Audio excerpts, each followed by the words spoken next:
aanetti gartee yaadaas ta'ee gartee waa hundaan wal cinaa dhaabbannutti sheer walii godha. Maaliif yoo ta'e haala biyyattii keenya keessatti deemu jiruu fi haala yeroo takka gartee uummanni keenyaa fi deeggartoonni keenyaas gartee akka gartee isaan haala rakkisaa keessa jiran kana keessatti yeroo garaagaraatiin waa irraa dubbachuuf yaalii goona.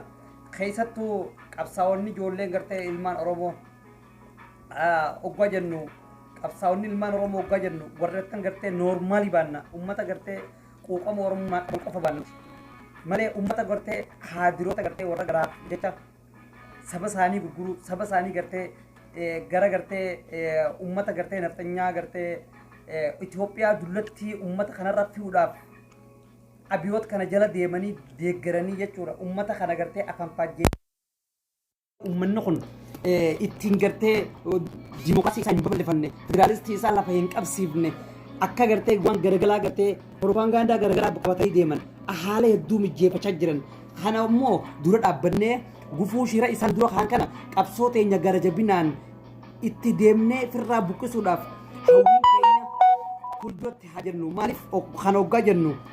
Oromiyaa hunda baanna malee Oromiyaa tokko gartee kutaa tokko qofa leellisuun qabsoo teenyaa miti yaada keenyaa miti maaliif yeroo takka takka uummanni tokko tokko ni jiran keessattuu warreettan gartee paartiin bilisiginnaa baanan kana uummata gartee ashaagiroon abiyoota kanaan deeggaraman tokko jira keessattuu haa ta'u malee mucaan tokko jira akka gartee gaalli gartee afaan keessa dhiite kanaatos bee gartee hayyuu keenyaa jaalatamaa akka gartee doktor caccabsaatti doktor maalii bitiiti jechee san caccabsaadha maqaa balleessu jira maaliif ijoolleen jimmaa arraas taanaan borus taanaan sabboontota ilmaan hayyuuti ilmaan ulmaa'otaa keessa jira aalimtoota akka isaa dhalate gartee ummata gartee quuqama oromummaaf qabu addudurummaadhaan qabsoo tana keessatti gahee ol'aanaa taphatan keessaa yoo seenaa tana qoratan ummata gartee jimmaati kana hoggaa jennu ummanni jimmaa hundumtuu miti warreettan gartee magaalaan kulloo akkuma mucaan gartee magaalaan kullootu muqaan si moggaafamtee kophaa jirte akkuma jeetti magaalaan kulloo magaalaan isii maal jaamti akkuma mucaan deebisaa kanatan yoo yaadattan magaalaan kulloo maal jaamti aggaaroo keessatti deebisaa magaalaa sanii naayimaadha waaqishoo nashidaa tana booda walitti chaana naatti fufa deebisaa sana magaalaa jimmaa keessatti magaalaan ibdan deesse kulloo maal jaamti kana qofa naayima walitti chaana ta'an haa ta'u malee yalla ittiin bu'aaraa kana الحمد لله رب العالمين الصلاة والسلام على سيد الأولين والآخرين سيدنا محمد وعلى آله ومن اهتدى بهديه إلى يوم الدين وبعد السلام عليكم ورحمة الله وبركاته وعليكم السلام ورحمة الله وبركاته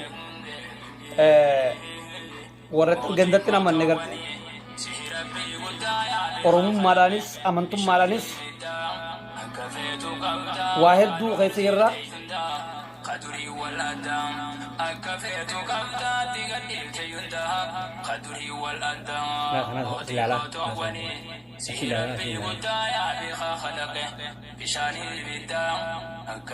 maaliif yeroon kun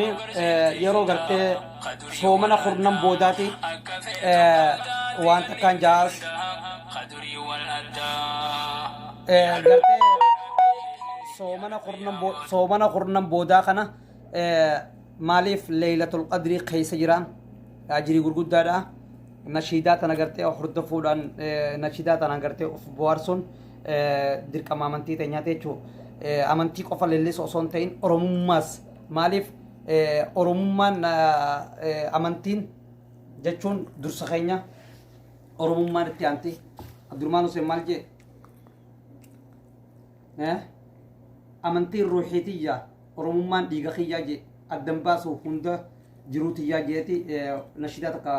bara darbe keessa baasee jira maaliif amantiin tun dirqama oromummaati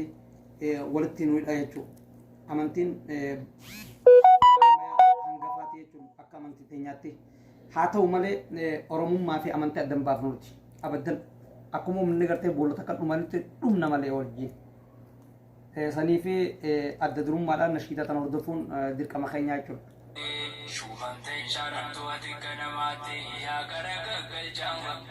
Arra bal'inaanii waa hedduu qabna seenaa ijoollee gartee shashagaagoo ilmaan kaafaa'oo na hordofa ilmaan kaafaa'oo na hordofa wallaahi arraan tana waa hedduu qabxii hedduu qabna walitti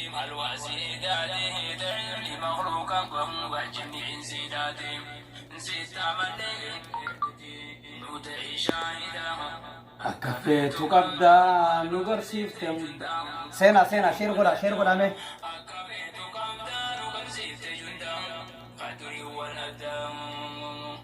harkuma khejirte amri waa hundaatu uumate takkaillee waan gargaarsifattu unakka jirti insi dadhabdeeni fattu laaftuu fi jabduullee na gargaaraan jettu ni beeyta hundaa'u asirraan dhokattu hunda'uu baateeti dhokattu mul'attu siitu harkaa qaba waasi duraan kuttu uhuma hunda siitu beeyta xiqqaa guddaa akka feetu qabda nu garsiifte jundaa'e qadurii wal addaa yaa rabbi rabbummaa keessatti amanne waan jiru si malee khasharii kan qabne hanqaan gabbaramaa kan suma qofa jenne si malee qabiramaa akka yaammatamne ni fiifillee jenne namatti illee himne maqluubni darare